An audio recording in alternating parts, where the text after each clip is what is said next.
Children's class.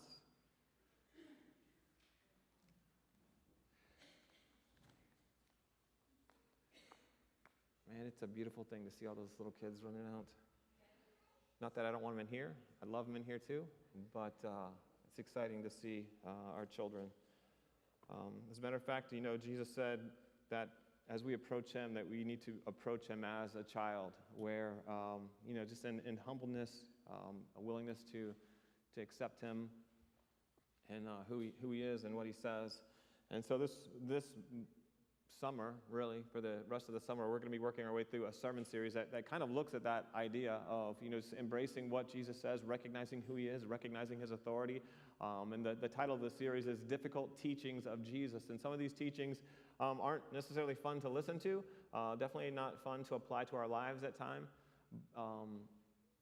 But they're very important. As disciples of Jesus, if we truly want to walk in his footsteps and follow him, then we need to understand what he taught, understand why he taught it, so we can apply it to our lives and let it change us. And so this morning, I just want to get started by sharing a story.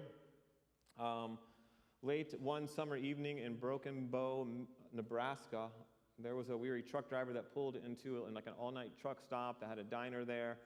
He went in to eat and kind of rest before he continued his trip.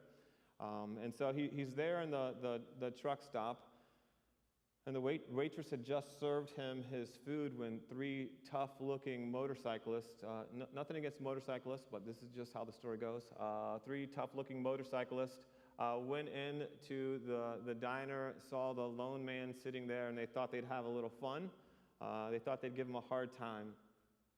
And so not only did they verbally abuse him, one of them grabbed his hamburger that was on his plate and just walks over to it and grabs it, takes a bite out of it, puts it back down on his plate, and the man just sits silently. He doesn't do anything, doesn't say anything. Another one of the guys, walks over to his plate as well and grabs a handful of fries and just starts eating his fries right in front of him. And once again, the truck driver didn't say anything, didn't do anything. The third picked up his glass of water and spit in it and just set it right back down in front of him, just to see if he would say something or do something at that time. And once again, the man just sat quietly. And obviously, he wasn't going to drink his water or eat any of his food, so he just decides, he gets up, he walks to the register, lays a 20 down by it, and walks out the door. And so as the motorcyclists were kind of laughing to themselves, snickering to themselves, they decided to walk up to the waitress at the diner there and basically go on to talk about the truck driver. And they mentioned that they turned to her and said, "Well, he's not much of a man, is he?"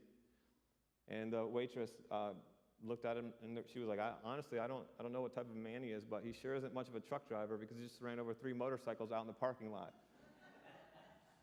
That's my attempt at a joke. I'm glad some of you laughed at least. But, we can laugh at that because we know if that happened to us, we'd want to do something similar. If someone was taking advantage of us or messing with us, we want to, we may be smart enough not to get physical with 3 burly motorcyclists. I guess that's what they call them, I'm not sure. 3 individuals, 3 against 1 is probably not good odds, but, if we had a chance to get back at him some way, we typically want to do that because we feel like, hey, we're justified in doing it, right? And so we can laugh because part of us probably be like, yeah, I'd love to do that. We find it funny because we can relate, honestly. And so this morning, I want to talk to you about something, and so I might as well just ask you a question. How many of you have enemies? Any enemies? No one has any enemies. Wow, that's scary. Either you're really nice people, I'm going to assume that, right? Because unfortunately, what Jesus says about if we follow him, then we are going to have enemies.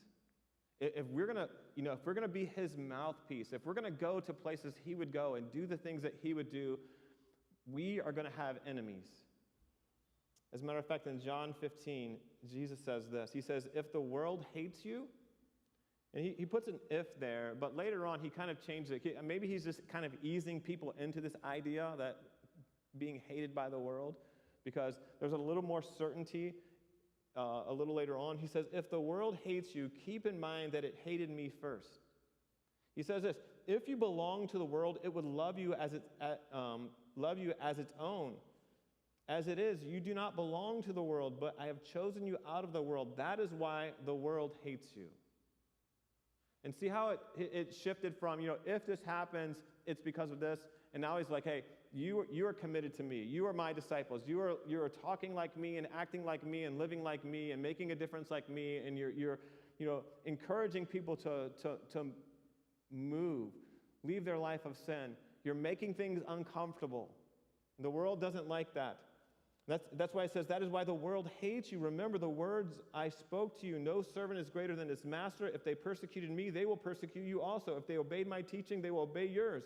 Also, they will treat you this way because of my name, for they do not know the one who sent me. And essentially what we see is that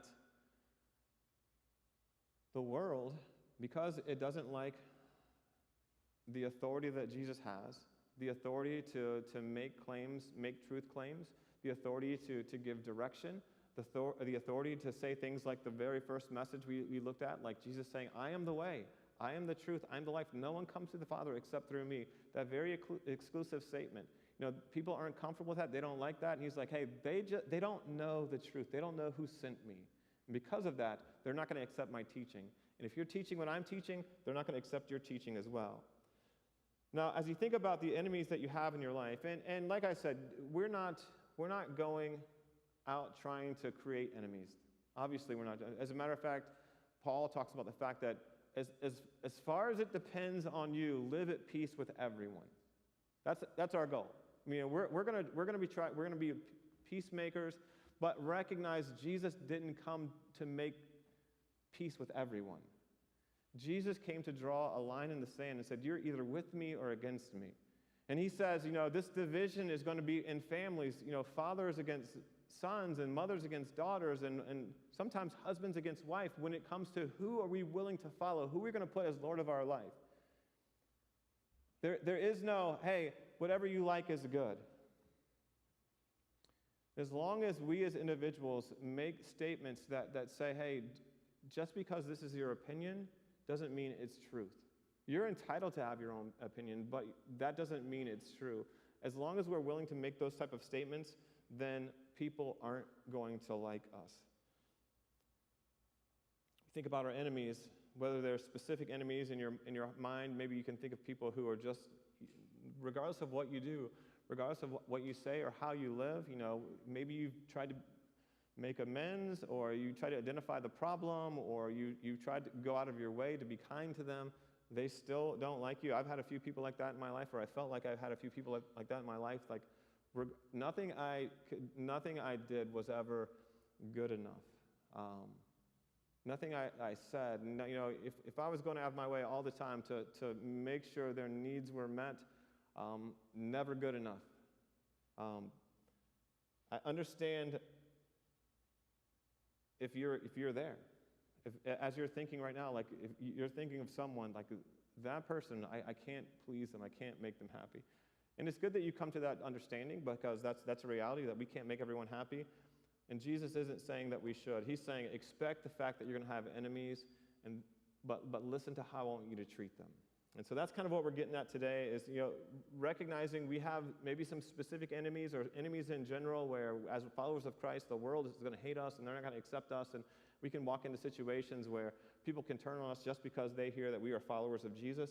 I think if we're honest with ourselves, we would all have to admit there are times in our lives where we've had difficulty with other people, whether they're family members, whether they're people who are once friends, maybe they're coworkers, maybe neighbors that you've had interactions with. We've had people that have hurt us, and they've talked about us behind our back, and they've insulted us, and they treated us unfairly, and we've tried everything we can to make peace with them, but they've just kind of walked over us.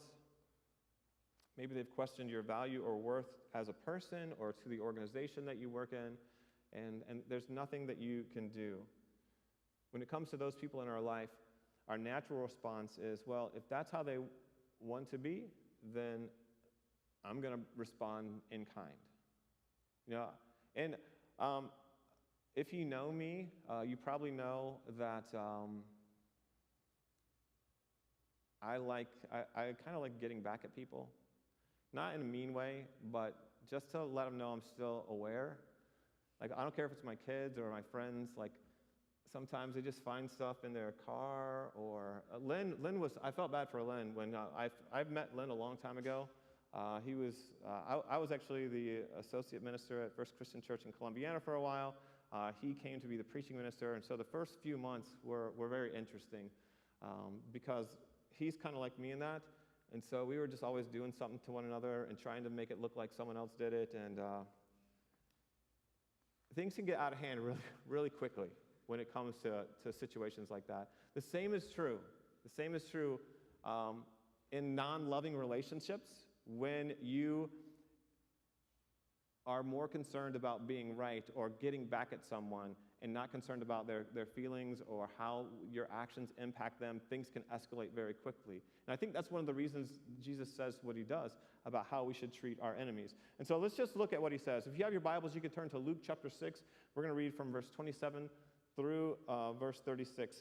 We're going to go through all 9 verses there. So this is what he says. He says, but I tell you, and there's a similar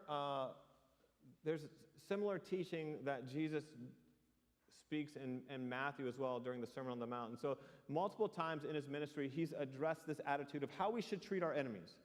This obviously is something big, something important that, relationships are so important when it comes to following Jesus. Because, Jesus, I see him as a very straightforward, and I'm sure he had a sense of humor. He was a very caring, compassionate, but at times he was very strong in his stance about truth. And so it didn't matter if he was dealing with a prostitute or a tax collector or someone that society rejected because of physical conditions like blindness or leprosy, or the religious leaders or experts in the law. It didn't matter. Jesus would acknowledge them, and he'd address the need that they had. And sometimes they were physical needs. Sometimes their need was acceptance, encouragement, but he never left people where they were at. He wanted to help move them where they needed to be. And some people accepted that, other people rejected it. And that's why I think he says this, because relationships are so important. If we treat our enemies as we despise them, we'll never have a bridge to help them move to where they need to be. We'll never have a platform that we could stand on that they would be willing to listen to. And so Jesus, he's saying these things about treating our enemies a certain way because the priority in life, and I'll probably get into this in a little while, the priority in life is not our comfort, is not our safety necessarily, is not our satisfaction, it's not about us. Our lives are not about us. Our lives are meant to be about God and how we can live for him, to glorify him, and to bring others into a knowledge of him as we experience his love and his grace and his mercy in our lives, letting that flow through us into the lives of other people. And that's what we're meant to live for. It's not about making sure that all of our concerns are met, or people always treat us with respect. That's not going to happen. Jesus says this. He says, but I tell you who hear me, love your enemies, do good to those who hate you, bless those who curse you. And maybe you can think of people, as he's saying, like people who fit into this category, like, hey, maybe I need to treat them differently. Maybe I need to look at them with new eyes, with the eyes of Jesus. But he's like, do good to those who hate you, bless those who curse you, pray for those who mistreat you. And when he says pray for those who mistreat you, he's not like saying pray like some of the Psalms. Because in the Psalms, they're like, God, just destroy all my enemies, like wipe them off the face of the earth. Some of the prayers in the Psalms were focused on God's judgment, and these pagan people who don't acknowledge God at all, they need to be removed. And that was a prayer. This isn't what Jesus is talking about here. He's like, hey, pray for blessing, pray for transformation, pray for their well-being, pray for restored relationships, pray for God's influence to take place in their life in a positive way. And so he goes on to say, pray for those who, where am I at here? Who mistreat you. If someone strikes you on one cheek, turn to him the other also. If someone takes your cloak, do not stop him from taking your tunic. Give to everyone who asks you, and if anyone takes what belongs to you, do not demand it back. Do to others as you would have them do to you. He goes on to say this, if you love those who love you, what credit is that to you? Even sinners love those who love them. And if you do good to those who are good to you, what credit is that to you? Even sinners do that. And if you lend to those whom you expect repayment, what credit is that to you? Even sinners lend to sinners, expecting to be repaid in full. But love your enemies, do good to them, and lend to them without expecting to get anything back. Then your reward will be great, and you will be sons of the Most High, because he is kind to the ungrateful and wicked. Be merciful, just as your Father is merciful. Now, I'm going to be honest with you. In our culture today, Jesus' words are almost incomprehensible. All right? It just doesn't, in our society, in the world in which we live, this is not the mentality that majority of the people have. They're not looking for opportunities to bless those who curse them. They're not looking for opportunities to pray for those who mistreat them. They're not looking for opportunities or ways that they can do good things to people who are bad to them. That's just not the world in which we live. I don't think Jesus is requiring us to be people's doormats. All right? As we listen to what Jesus is talking about, I don't think his goal is, hey, just let people walk all over you and take advantage of you. I think what his goal is look at the world with different lenses. Your life is not about you. And as we set ourselves up as the pinnacle of our life, like everything has to meet our standard. And so when people talk bad about us, it offends us. To make things right, we have to put them in their place. When they do bad things to us, we have to do bad things back to them to put them to equal the balance. And Jesus is like saying, look at the world differently. Ultimately, what's most important? Is it us and we're treated fairly, or is it the fact that God is glorified and people are coming to him? And there's no guarantee that if you love your enemy and pray for those who persecute, there's no guarantee that they're going to come to Jesus or they're going to understand or begin a relationship with them. There's no guarantee that will happen, but I can tell you this, there's almost no chance, no possibility for you to have a positive influence leading someone to Jesus Christ if you treat them like they treat you. You have no influence. The door for the message of the gospel going into their lives is absolutely closed if we live like the world. And so it's so important for us when we think about, why Jesus is telling us to love our enemies. It's because he has a mindset that God gave him. He has the mindset of God. That ultimately the world is lost, and he's done everything possible to bring them into a relationship with God, to allow them to experience forgiveness. He has done everything. Was he mistreated? Was he spoken bad about? Was he persecuted? Like all the things he's asking us to do, all the ways he's asking us to live, he's lived out to the extreme. Because he lived with the end in mind. He lived understanding the purpose of his life. And as Christians, aligning ourselves with Jesus, understanding that our purpose is in line with his purpose, that ultimately our lives are about glorifying God and helping people to come to a relationship with him, we can't do that if our lives are all about ourselves. And so this morning, I just want to point out 3 responses that we see in this passage of Scripture that Jesus talks about how we should live in relationship with our enemies, all right? The first one is this. It's found in verse 27. And it's the fact that we are supposed to do good to those who hate you. When we mentioned our society and how we live in a society that really doesn't live that way. I don't think things were that different back then as well. As a matter of fact, the teaching of the time was a very justice-oriented teaching, an eye for eye, tooth for tooth, life for life. Before Jesus came and really God began to show his grace and mercy, it was really about justice, because God wanted us to understand that there are consequences to sin. Our actions have consequences. And it's important for us to understand that, because until we understand that, we feel like, hey, we can do whatever we want, we can say whatever we want, and there are no repercussions or no consequences, and so it really doesn't matter. And in this society of justice first, and we kind of gravitate back to that. As a matter of fact, if we look at the book of Hebrews, that was the main issue that the writer of Hebrews had with the Hebrew people, is the fact that they experienced Jesus. Jesus was teaching them about grace and about forgiveness, and hey, no one's perfect, and the law was meant to show us our desperate need for God. Why go back to the law? Why go back to proving your goodness by following the law? Not that he didn't want us to follow the law, but the fact of the matter is our relationship with him was primary. And so as people live their lives, as people are going through life trying to determine, am I going to live by grace and by the grace of God, or am I going to live by this idea of justice? Justice feels so natural to so many people. And maybe it is, maybe that for you too. And until we truly embrace this idea of we've experienced God's grace in our lives, and so we need to show God's grace to other people as well. Jesus taught that, unless we forgive others, we're not going to be forgiven.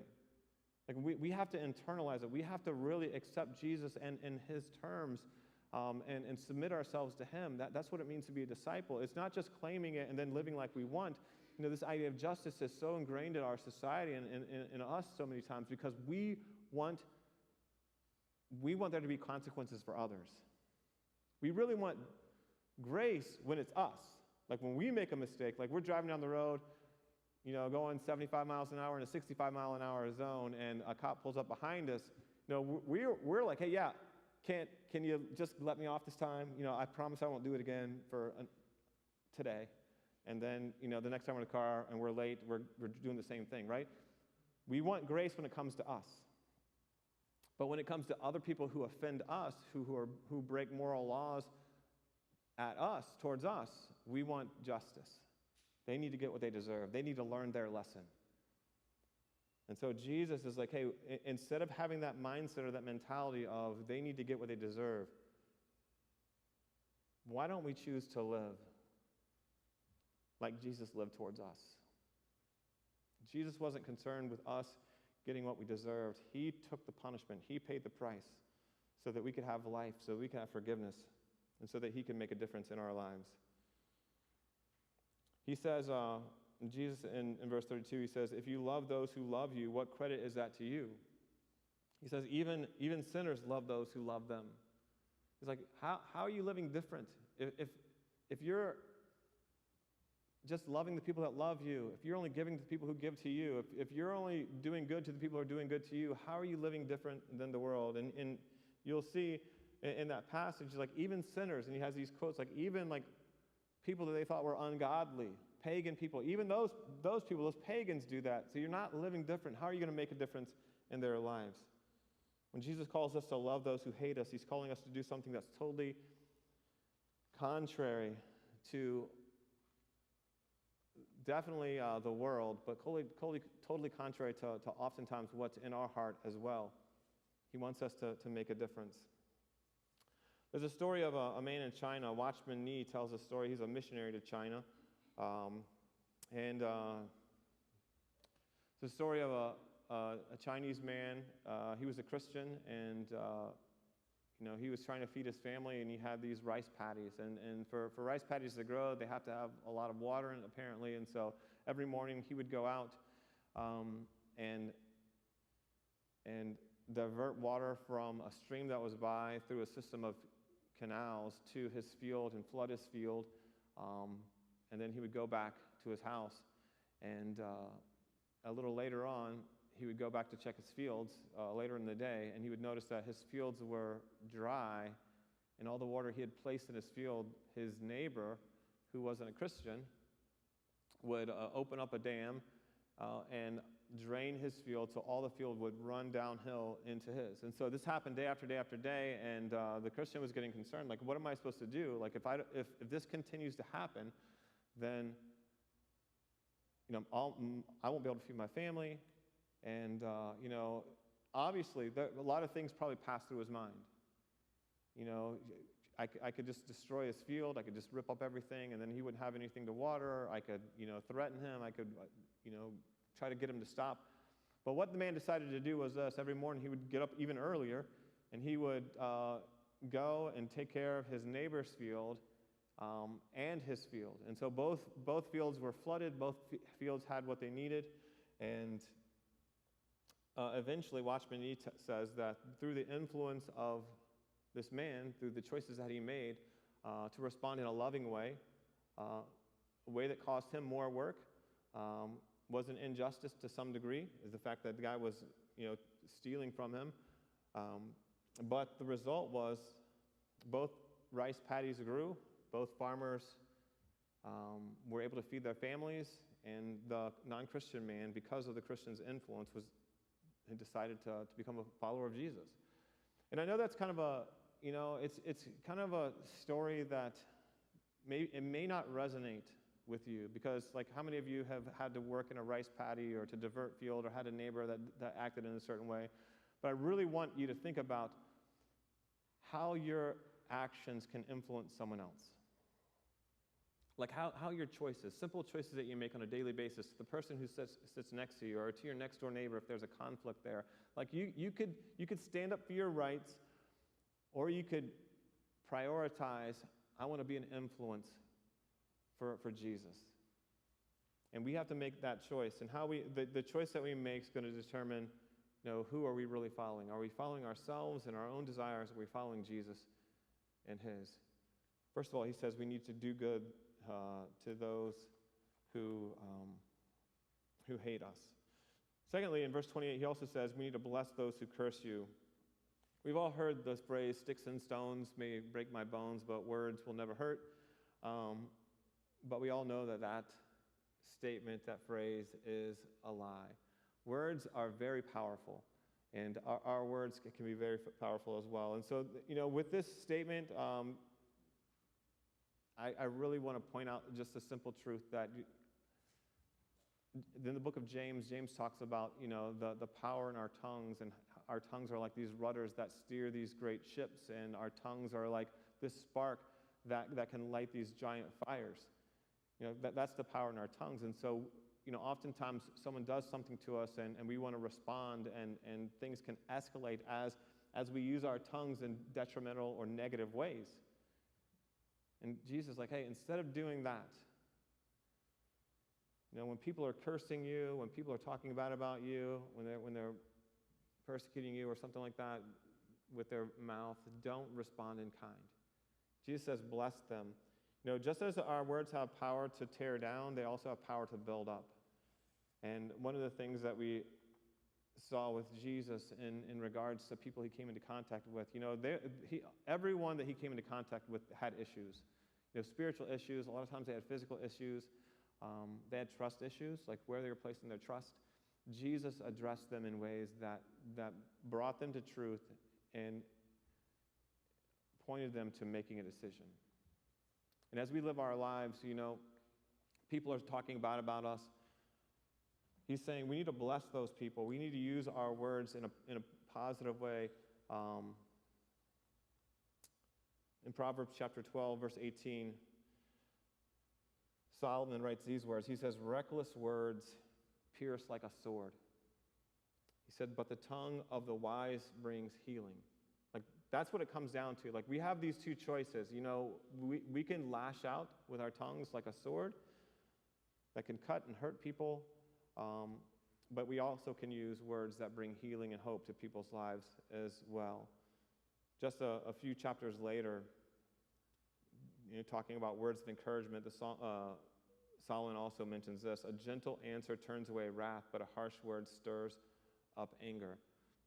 And so I just want to leave you with that, like, hey, it's easy, and I know sometimes it's second nature for us when someone like verbally assaults us that we want to go back, we want to push back on them. But if we want to have the influence that God wants us to have, if we want to help make change in people's lives, then we need to tame our tongue. We need to use our words to bless people and not curse them. And there's just one more response I want you guys to think about today. Jesus says that we need to pray for those who mistreat us, or pray for those who mistreat you is what he says specifically.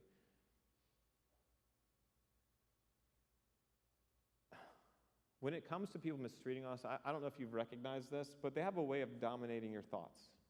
Like when someone is mistreating you, like that's kind of all, because we just think about like what they've done and how they've hurt us, and so we kind of ruminate on that for a while. Then we think about how unfair it is, and so basically every spare moment when we're not doing something, our thoughts go back to these people and how they've hurt us, and they have this tendency to dominate our thoughts. And so what Jesus is saying is like, hey, instead of giving them control, and you're focusing on these negative things, and it's kind of like a cancer eating away at our hearts, he's like, instead of just being consumed by what they've done and think about that, he's like, hey, just start praying for them. Because it helps put things in perspective. It helps recognize that God is aware of the issue that's at hand. He's aware of these people who are mistreating you, and we're going to him, seeking his guidance, seeking his wisdom, seeking his power and influence that can be in the situation.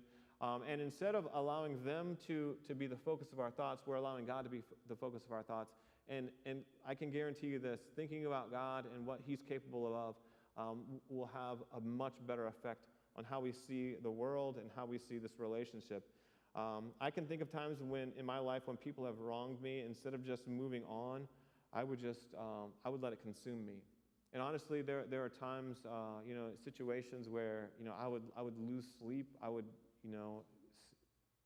It would just be very stressful, very anxious. How should I respond? Even it was not even the fact I didn't know what the Bible said. I did know what the Bible said. I've been in ministry since I was 22 years old. Okay, so it's not like I didn't know. It's not like I wasn't aware of what I was called to do. But sometimes in those moments, we're just consumed by the moment, and like why does this person have this attitude towards me? And instead of thinking about what God wants us to do, we're just like, how can I fix this on my own? Jesus is like, hey, the first step in fixing it is recognizing you can't fix it. The first step is praying for those people, understanding that God is the only one that has the power to make significant changes in the lives of others, or to bring things to light, or to tweak their conscience, or however he's going to respond. He has the power and the authority to do that.